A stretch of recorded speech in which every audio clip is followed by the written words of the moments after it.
Hello, today I will show you how to access developer options from your XIAOMI Mi Max 3. First, unlock the phone by pressing the power key and swiping up. Now go to settings and in here go to about phone.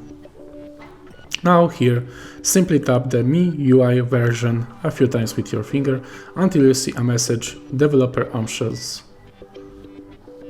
You are now a developer, so that means we unlocked this option in our phone. Now we can simply swipe and go all the way down and look where there is a developer options menu. If you can't find it anywhere, maybe select additional settings here and search. Here it is. In additional settings you have developer options.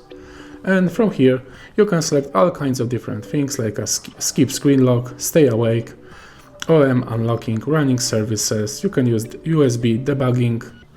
You can even do things like wireless display certification, select USB configuration, force RTL layout direction, force GPU rendering, and all kinds of other things, usually reserved for developers. So, I really hope this video helped you, and if it did, please leave a like and subscribe.